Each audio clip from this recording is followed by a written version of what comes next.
L'utilité devient art, bien entendu, chez l'artiste. La slamane est étiquette. صحيت, merci Jamel. Alors oui, ce qui est intéressant dans le sujet que l'on a choisi, c'est le fait de pouvoir faire d'une vulnérabilité une grande force en fait chez l'artiste. Concrètement, sa sensibilité, quand elle est exacerbée, s'il la gère, potentiellement il peut faire des choses extraordinaires. Par contre, s'il est submergé par ses émotions, il peut, à contrario, abaisser sa créativité, être plutôt dans du bad, dans de la mauvaise vibration, et là, ça peut lui coûter en fait du temps et de l'énergie. Donc le but d'accompagner en fait des artistes, musiciens, artistes peintres, sculpteurs, enfin peu importe, c'est de pouvoir en fait faire de cette sensibilité, de cette fragilité, une force. Ça devient leur pouvoir en fait. Oui, ده تسجيلي كانوا قبل نشم على بلاطون هضر sur la thérapie chez l'artiste نحصى كان هذا لأنه ذاك يدفع من داغن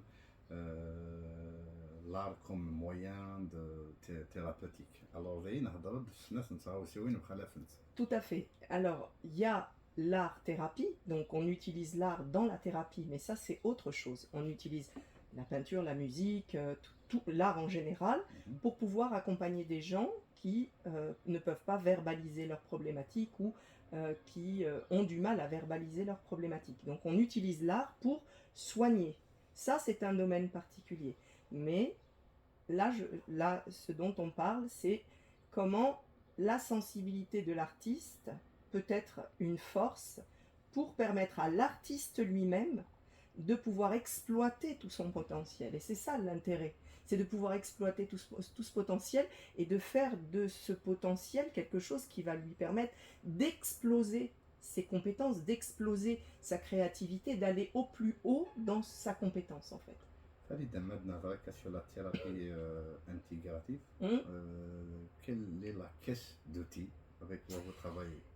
Alors la caisse à outils, elle est, ben, en fait, elle est riche. C'est pour ça que j'ai appelé, enfin, c'est de la thérapie intégrative parce que on ne va pas utiliser un seul outil, par exemple, que l'hypnose. Les hypnothérapeutes, eux, n'utilisent que l'hypnose pour pouvoir accompagner.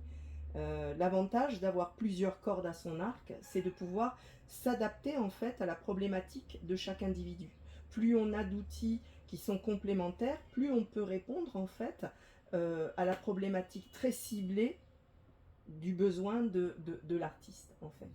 Donc parfois une séance, elle peut se dérouler avec au début du biodécodage. À un moment donné, on va prendre une bifurcation, on va aller sur de l'hypnose.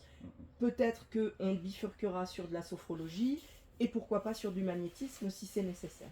C'est vraiment comment on accompagne l'individu dans sa particularité. C'est ça la richesse en fait.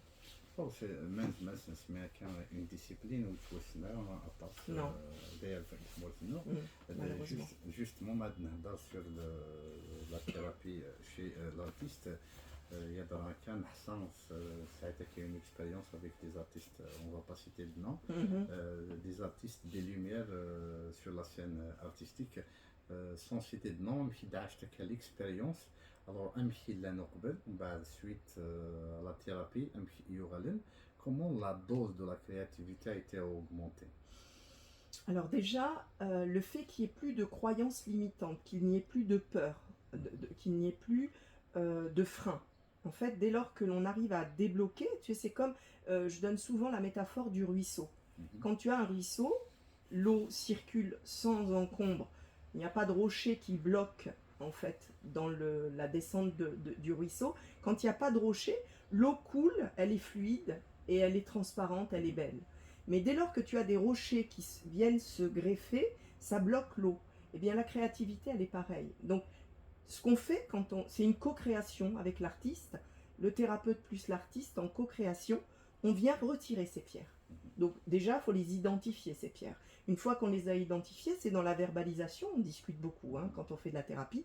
L'artiste discute, expose sa problématique. On va chercher l'origine de son mal, en fait. Très souvent, on a tous, les êtres humains en général, on a tous des blessures. Mais chez l'artiste, les blessures, elles sont exacerbées parce qu'il est hypersensible, l'artiste en général. Donc, on vient retirer toutes ces pierres, tu vois, Et en retirant toutes ces pierres, l'eau reprend son cours et elle redevient fluide. Et là, cette fluidité, elle permet à la créativité d'exploser. Ismaël, quand il dit justement la fragilité chez un artiste comme que devient arme, que devient créatrice. Alors, Parce que c'est qu'un seul fille, un artiste avant tout qu'il est humain, il a quelque chose de particulier, qu'il est très sensible. Tout à fait. Il est très sensible, il a un sens d'observation, de perception. Tout à fait. Et puis, de la fragilité devient un art. À quel moment? Quand la bascule se fait. Alors, il y a cette métaphore donc du ruisseau. On a retiré toutes les pierres, d'accord? Ensuite, l'eau circule. Elle circule librement, elle circule pleinement dans son cours. Et de là, en fait, il y a une espèce de mouvement qui s'opère avec l'eau qui coule, tu sais, il y a une espèce de mouvement qui s'opère. Et de là, il y a comme une forme d'autorisation. Il s'autorise, en fait, à aller au-delà de ce qu'il pouvait espérer. C'est comme si tu ouvrais des portes, en fait. Tu ouvres des portes, finalement. Tu vois, en retirant ces cailloux, tu ouvres des portes. Et en ouvrant ces portes, parce que l'artiste, il a une hypersensibilité, c'est un haut potentiel émotionnel. Donc, ces émotions, s'il arrive à les maîtriser, c'est-à-dire à les laisser le transcender, passer dans son corps, ça ne le freine plus, ça devient une force. Et c'est ce qu'on essaye du mieux qu'on peut à faire quand on a des artistes en face de nous. On a certaines idées reçues pour y aller visiter un thérapeute, il faut être malade. Est-ce que c'est le cas? Du tout. Du tout. Alors, les gens confondent, je l'ai souvent cette question, les gens confondent le psychologue et le psychiatre avec les thérapeutes holistiques comme nous, enfin toutes les thérapies brèves, comme l'hypnose, biodécodage et tout ça. C'est des thérapies brèves.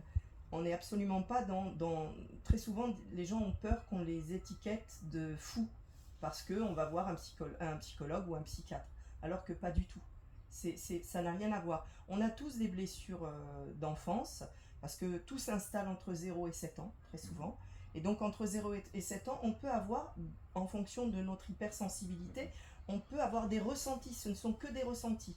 Et ces ressentis-là s'installent comme des blessures à l'intérieur de la personne. Et dans le corps, ça crée des mots MAUX. Et donc ces mots-là s'expriment à un moment donné dans la vie d'adulte. On a des schémas de répétition, on a des blessures qui nous font réagir d'une certaine manière, etc. etc. Donc ça reste que de l'humain en fait. Donc quand on est artiste, on a cette capacité de traduire. Exactement. En fait, on en a besoin. L'artiste a besoin d'exprimer au travers, par exemple, de la peinture ou de la chanson. Donc ça, c'est une force. Mais quand on maîtrise quelque part, quand on maîtrise l'émotion, quand on arrive en fait à la laisser nous transcender. Si on n'est pas transcendé par l'émotion, elle nous bloque et là on peut rien faire. Souvent les artistes, c'est ce qui les bloque. Alors que il suffit juste de déverrouiller. On déverrouille et ça marche. Et ça marche. Alors maintenant, on a les blessures, mais justement, on sent qu'il y a beaucoup d'artistes dans ces moments justement de blessures ils sont au summum de leur créativité. Ils sont au summum de leur créativité quand leurs blessures, ils les maîtrisent en quelque sorte. Tu vois, entre guillemets, ils les maîtrisent. Parce qu'on ne maîtrise pas vraiment. Mais ils les ont accueillis. Ils ont accepté ces blessures et ils les ont transformées comme un pouvoir en fait. Ce qui fait que leur créativité, elle explose. Ce qui bloque en fait, c'est quand ces émotions, cet excès d'émotions, ce trop plein d'émotions n'est pas accepté. C'est là que le problème réside. Et quand un artiste est accompagné d'un thérapeute, c'est dans ce sens-là qu'on fait la bascule. C'est-à-dire, cette émotion, elle est là, elle est existante, hein, on ne peut pas la retirer.